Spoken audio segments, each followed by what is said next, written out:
తాకట్లో ఉన్న బంగారాన్ని విడిపించి ఆ రోజున మార్కెట్ ధర కట్టి మిగిలిన డబ్బును మీకు అందిస్తుంది కొమ్మూరి గోల్డ్.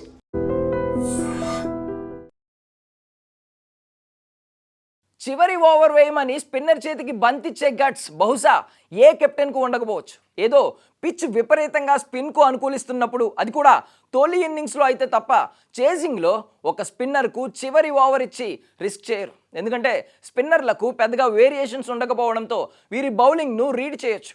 దీంతో ఆ సమయంలో అందుబాటులో ఉన్న స్టార్ స్పిన్నర్ కంటే ఒక సాధారణ మీడియం ఫాస్ట్ బౌలర్కు కెప్టెన్ బంతినిస్తాడు.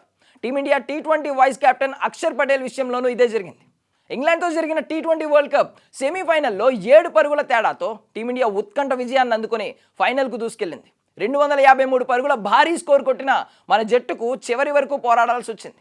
చివరి ఓవర్ ముందు బూమ్రా, హార్దిక్ తీవ్ర ఒత్తిడిలో వరుసగా 3 ఓవర్లు అద్భుతంగా బౌలింగ్ చేసి విజయంలో కీలక పాత్ర పోషించారు. ఇక టీమిండియా విజయానికి చివరి ఓవర్లో 30 పరుగులు కావాల్సిన దశలో అక్షర్ పటేల్ చివరి ఓవర్ వేస్తానని భావించారంతా.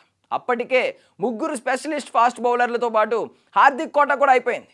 3 ఓవర్లు బౌలింగ్ వేసిన స్పిన్నర్ అక్షర్కు 1 ఓవర్ మిగిలింది. అయితే ఈ సమయంలో కెప్టెన్ సూర్య చివరి ఓవర్ దూబేకిచ్చాడు. దూబే తొలి 3 బంతులు చక్కగా వేసి విజయాన్ని ఖరారు చేశాడు.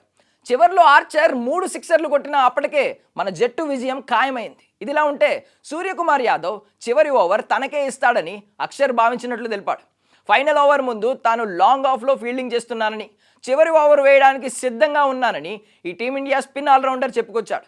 లాంగ్ ఆఫ్లో నిలబడి బౌలింగ్ ప్రాక్టీస్ చేస్తున్నానని, ఒకే ఓవర్లో 30 పరుగులు ఇచ్చేలా చెత్తగా తాను బౌలింగ్ చేయనని మ్యాచ్ తర్వాత స్టార్ స్పోర్ట్స్తో జరిగిన సంభాషణలో అక్షర్ అన్నాడు. ఈ మ్యాచ్లో అక్షర్ పటేల్ ఓవరాల్గా 3 ఓవర్లు వేసి 35 పరుగులు ఇచ్చాడు. 8వ ఓవర్లో బౌలింగ్ చేయడానికి వచ్చిన ఈ స్పిన్ ఆల్రౌండర్ బౌలింగ్లో ఇంగ్లాండ్ బ్యాటర్ టామ్ బాంటమ్ తొలి 2 బంతులను సిక్సర్లుగా కొట్టాడు. అయితే 3వ బంతికి ఇంగ్లీష్ బ్యాటర్ను బౌల్ చేసి తన రివెంజ్ తీర్చుకున్నాడు. తన 2వ ఓవర్ అద్భుతంగా వేసిన అక్షర్ కేవలం 6 పరుగులు మాత్రమే ఇచ్చాడు. ఇక 3వ ఓవర్లో మాత్రం విల్ జాక్స్ ధాటికి 15 పరుగులు సమర్పించుకున్నాడు. ఇక ఈ మ్యాచ్లో అక్షర్ బౌలింగ్ కంటే ఫీల్డింగ్లో దుమ్మురేపాడు.